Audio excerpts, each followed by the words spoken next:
Une étude récente vient d'affirmer que le nombre des pauvres avait sensiblement augmenté en France. Voilà. Ouais, parce qu'il y a un statut de pauvre, hein, c'est cadré. Ouais, ouais. D'ailleurs, je ne sais pas vraiment à partir de quel revenu on est classé comme pauvre. C'est-à-dire, je crois que le précaire intermittent que je suis préfère faire abstraction de ce genre de choses, hein, de peur d'en perdre un peu le sommeil, quoi. Bon, mais à tous ceux qui entrent dans cette catégorie de pauvres, je voulais dire, soyez les bienvenus. Oui, je vous devine, rayonnant, souriant, et je vous comprends, bien sûr, hein, vous voilà enfin considérés, classés, étudiés. Ben voilà, ben quand même, quand enfin on sort de la catégorie de pauvres, hein, et non, c'est pas les épaules, ces choses-là arrivent à des gens très bien, oui, oui. Eh bien, on ne devient pas riche pour autant, non, on se retrouve dans une sorte de marée indéfinissable, un marécage du pas pauvre, mais pas riche non plus, bon. Mais il y a pire, j'en conviens, et ça peut arriver à chacun d'entre nous, vous le savez, c'est de devenir riche. Oui. Et il est temps, mes amis, de briser le tabou et le silence. Il est temps de dire l'épouvantable fossé qui sépare le riche du pauvre. Voilà. Donnez rien que la considération. Hein? Les pauvres ont droit à des statistiques, à des classements. Ils existent, eux. Mais les riches, hein? Les riches ne sont qu'une vague sous-catégorie, presque mystérieuse. Parquet à Deauville ou à Saint-Germain, enfin, vous voyez, on les oublie. Quand ils font l'effort de consommer de la drogue, la police les oublie. Quand ils font l'effort de frauder l'impôt, le fisc les oublie. Et quand enfin, pour imiter les pauvres, ils tentent de défiler dans les rues et de bloquer Neuilly en protestant contre les lois sociales. Même les CRS les oublient. Et tout ça pourquoi? Hein?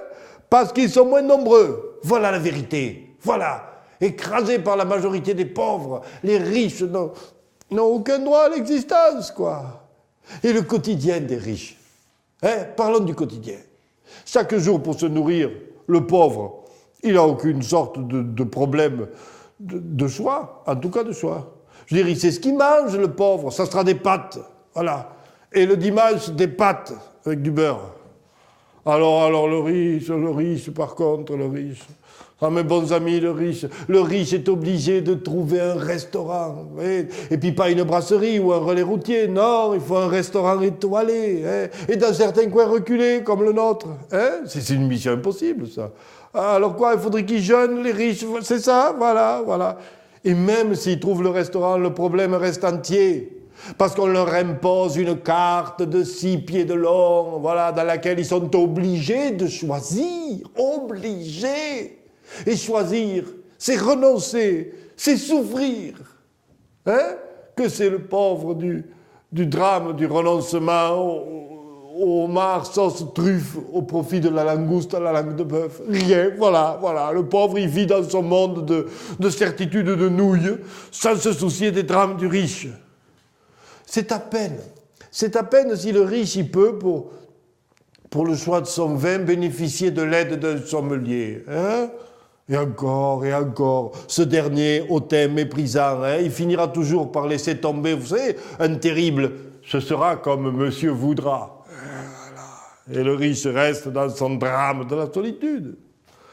Et puis pendant ce temps, autre avantage scandaleux, le pauvre, il boit du vin en bouteille en plastique. Ah, donc plus légère la bouteille, plus maniable, plus confortable. Eh oui, et lequel vin en bouteille en plastique peut aisément servir de vinaigre en une seule et même bouteille, ce qui évite au pauvre d'avoir de grandes maisons. Eh oui, il a qu'à gérer son 2 pièces pour 6 personnes, alors que le riche, il est contraint à l'espace pour stocker ses grands Bordeaux. Eh ben oui, il doit gérer du personnel de maison, il doit donner des ordres, il doit attendre qu'ils soient exécutés. C'est des tâches harassantes.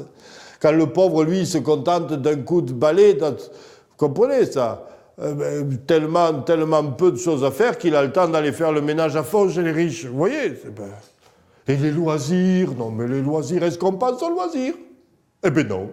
Voilà, ben moi je vais vous dire, les pauvres, ils l'ont facile, parce qu'ils en ont pas. Eh ben tiens, voilà. De 6 heures du matin à la nuit, hein, le travail en usine les occupe sainement, voilà. Et encore, certains sont au chômage. Aucune chance de retrouver un travail. Est-ce que c'est pas le comble du confort, de la certitude? Ça, tu sais que tu ne retrouveras pas de travail. Et le soir, hein, la télévision qui les instruit avec finesse et profondeur. Vous voyez, les pauvres. Alors que les riches, hein, pour connaître ces joies simples, ils doivent constituer un portefeuille d'actions, ils doivent financer avec leur fortune personnelle les usines qui occupent les pauvres, vous voyez.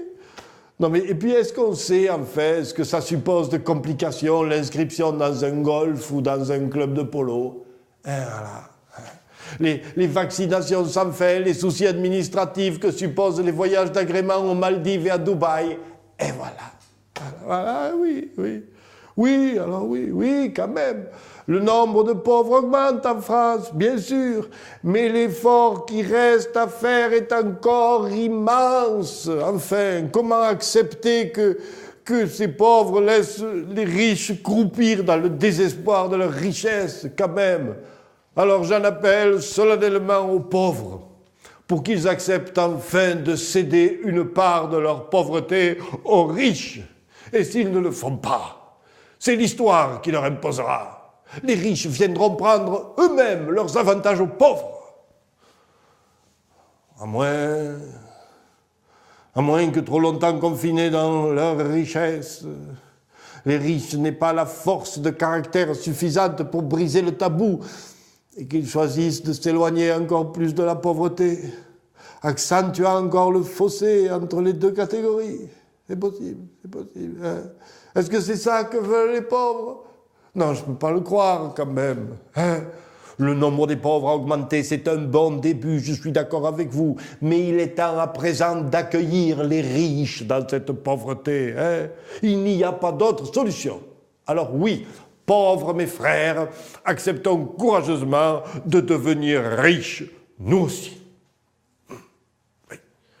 Pour un monde plus juste, renonçons aux pâtes quotidiennes, à l'usine, au chômage et au beurre du dimanche. Par humanité, par volonté d'égalité, par souci de fraternité, devenons riches au milieu des riches. Ainsi soit-il, mes pauvres amis. Et le plus tôt sera le mieux. Oh.